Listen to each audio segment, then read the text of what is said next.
In Korea, a famous web novel called 3 Ways to Survive the Apocalypse used to be extremely popular, but after 10 years and over 1,000 chapters, it only has one reader left. Dokja started reading it in middle school and keeps reading it now as an adult. In the story, the protagonist Jung Hyuk fights the hardships sent by the gods as the world nears collapse. His companions fall one by one, but he's always determined to become stronger. Dokja finds this inspiring, and rereading the novel helped him push through his high school years while he was harassed by mean classmates. After finishing school, Dokja went to a mediocre college, worked some mediocre jobs, and joined a big company on a temporary contract. Today that contract ends, and so does the novel. After his final shift is over, Dokja reads the last chapter and is disappointed by the ending because Jung Hyuk is the only survivor. He decides to send a message to the author, saying that this story is the worst. On the train, Dokja bumps into his co-worker Sanga, whose contract has ended too.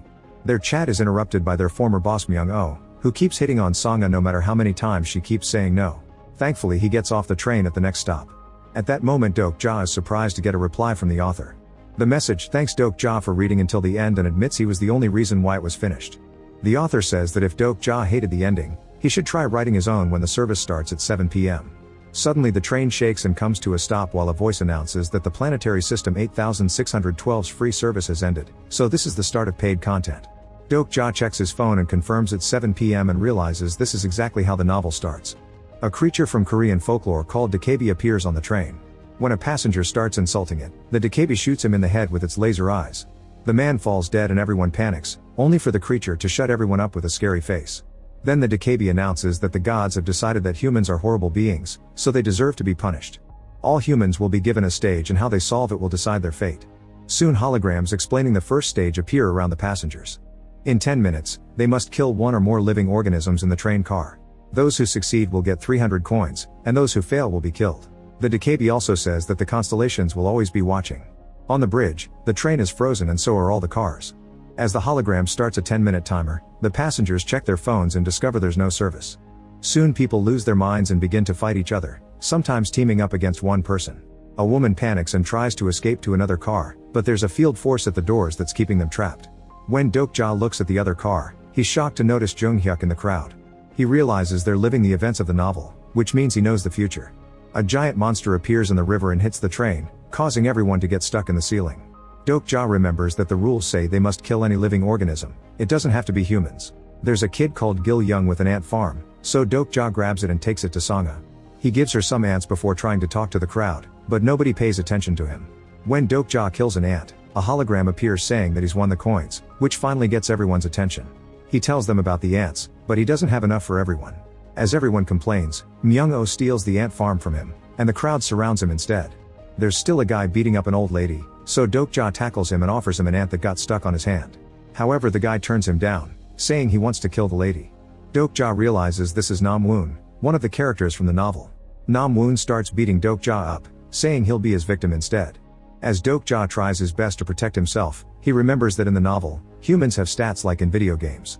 He uses the 300 coins to increase his strength and punches Nam Woon, sending him flying across the car.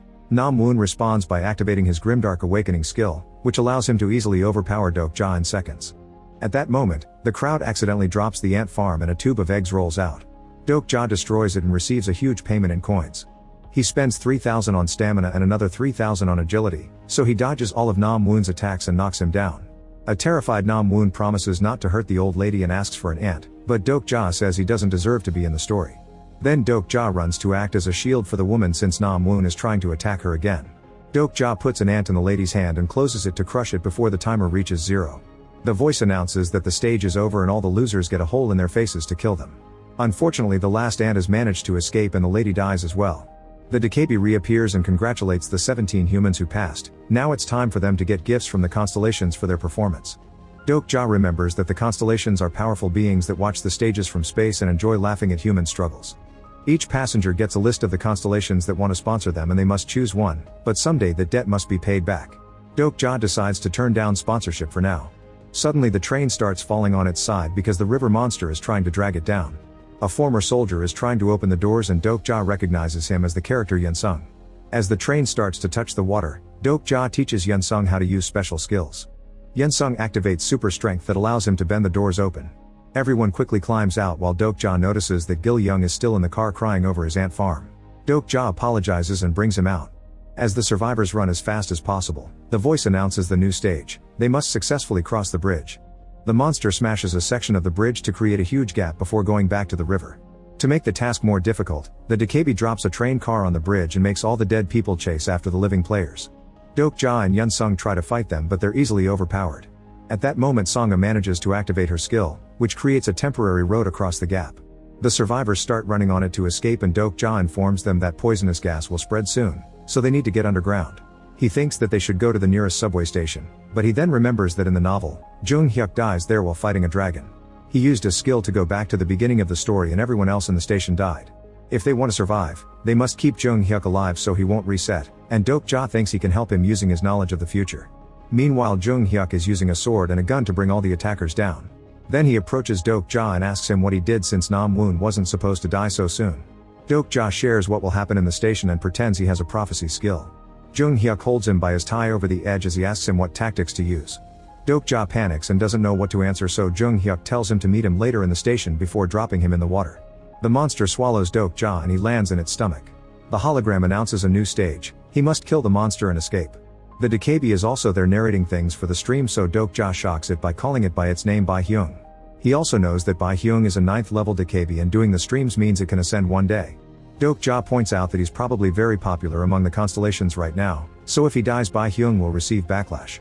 Bai Hyung checks its donations and confirms that the Watchers love Dokja, so it agrees to sign an exclusivity contract. Then the monster's stomach starts filling with acid. Dokja asks for the Dakabi shop and buys a bunch of spikes to block the acid ducts, which is something he learned from the novel.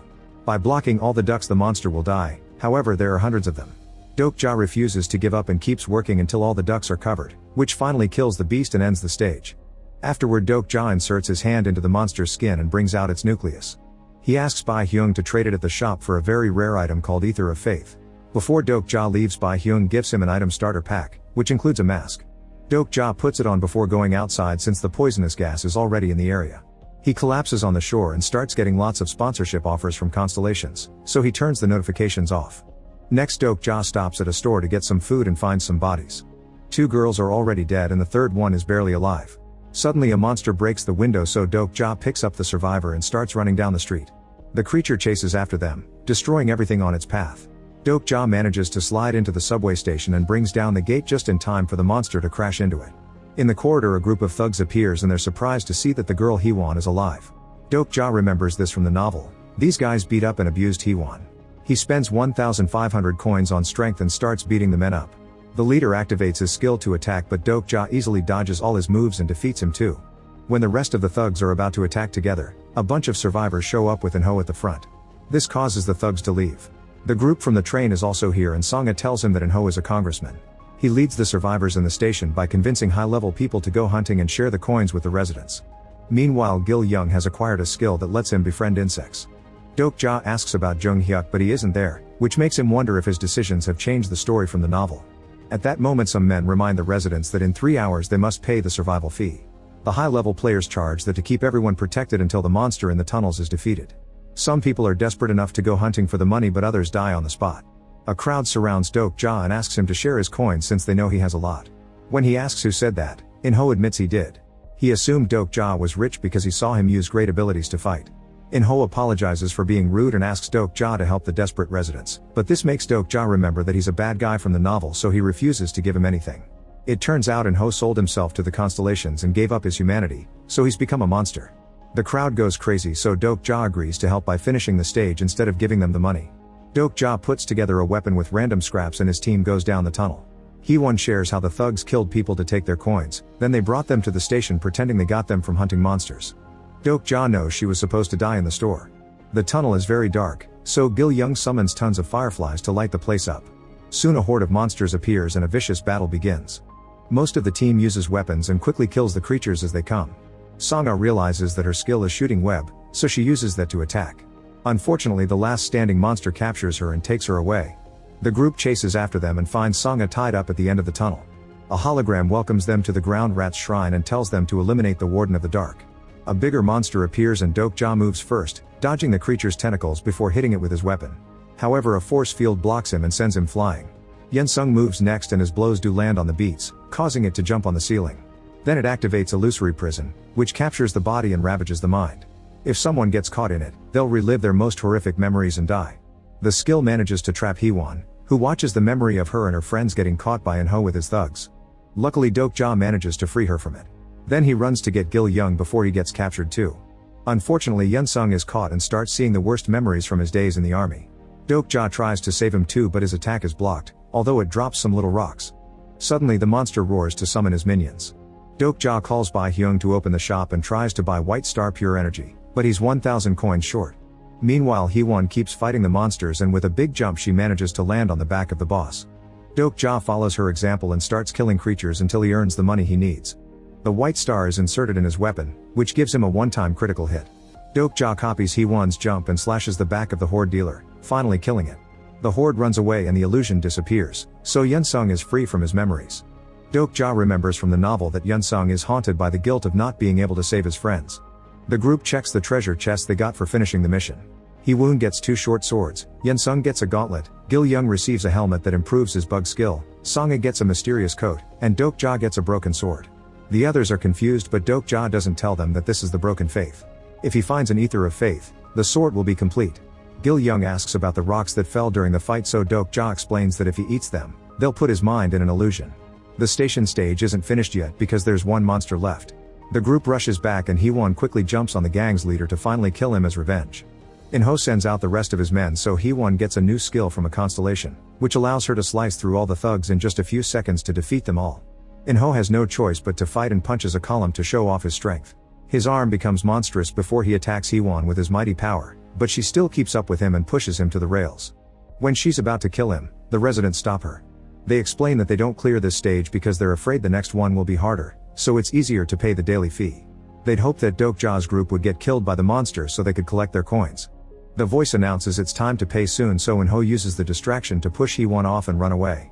Song-a shoots her web and Hee-won swing across the tunnel to catch up. However, when she's about to touch him, a force field throws her back. In-ho mocks them for losing, but suddenly he's shot in the head by a sniper, ending the stage. The sniper introduced herself as Jie before getting all of In-ho's coins.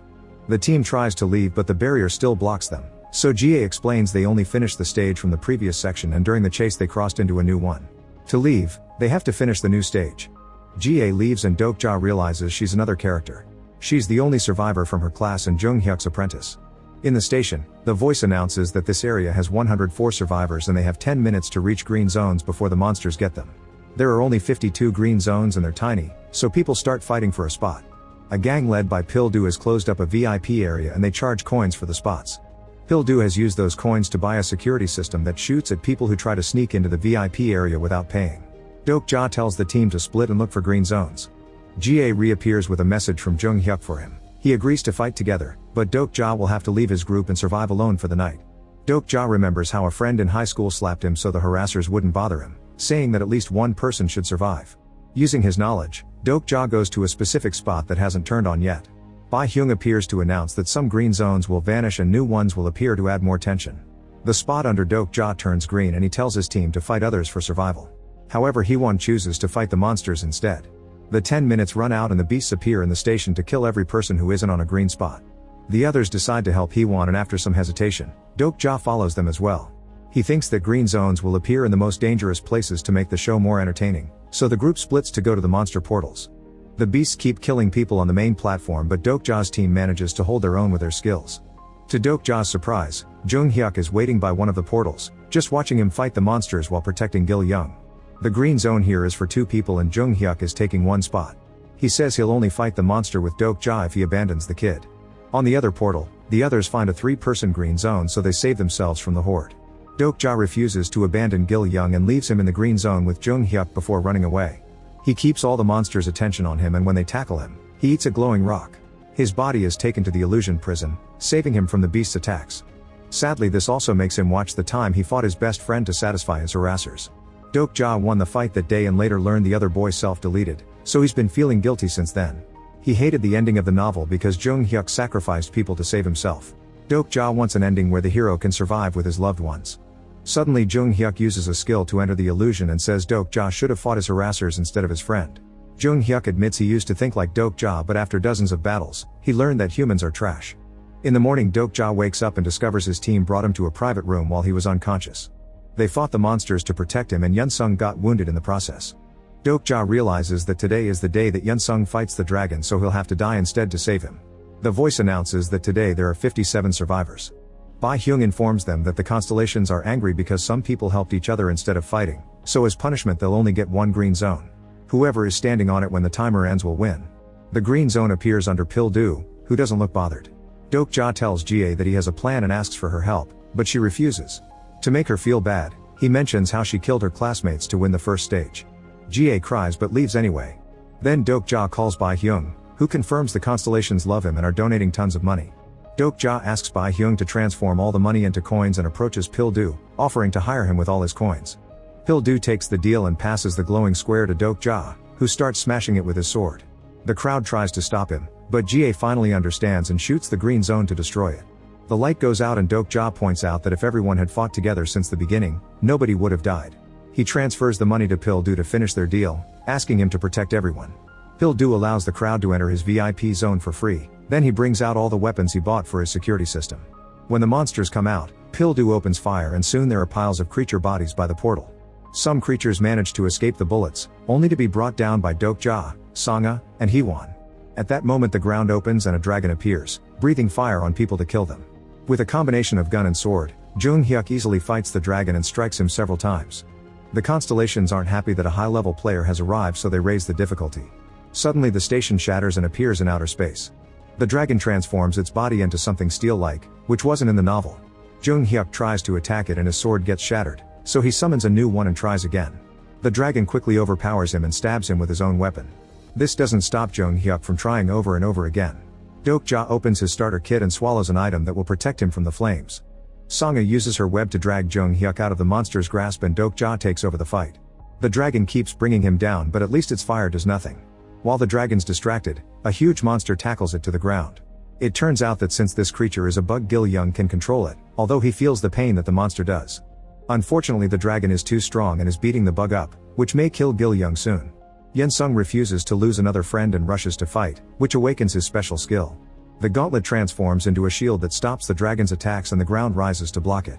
Then Sangha creates a web bridge for Hwon to jump on. She lands on the dragon's back to slash its body a few times. Now Yunsung can break through the wall to push the dragon down and Dokja tries to stab it, however the dragon flies up to escape. A flashback reveals that the plan is to stab the dragon's core to kill it, but that will also kill the attacker. The mission reward will give them an item to revive one person. Sangha shoots web again and restrains the dragon while Dokja jumps to finally stab it in the chest, but the sword doesn't go through. Jie shoots the dragon's chest to make a crack, only for the monster to push Dokja off. The chest closes the wound and the team loses all hope. Suddenly Jung Hyuk finishes killing the rest of the monsters and fights the dragon again. After exchanging a few blows, he manages to pierce the core, and the dragon's breath covers them both in fire. Just like the novel, Jung Hyuk's flaming body falls to the ground and his skill activates to send him back. Dokja watches how everyone is starting to disappear and thinks it's over. At that moment, he's shocked to see that the author has accepted his trade in the market and has sent him the Ether of Faith. Dokja immediately puts it in his sword to transform it into the attribute weapon. The rest of the team surrounds the dragon and keeps it distracted, giving Dokja time to jump on it and finally kill it. The voice announces that the stage is over and Dokja revives Jung Hyuk with a reward. The station turns back to normal and Jung Hyuk is surprised to see that Dokja survived the dragon's death, thanks to the special sword. The crowd celebrates and now Dokja is sure they can write a new ending for the story. Make sure to subscribe and turn on notifications so you can watch more videos like this. Thanks for watching.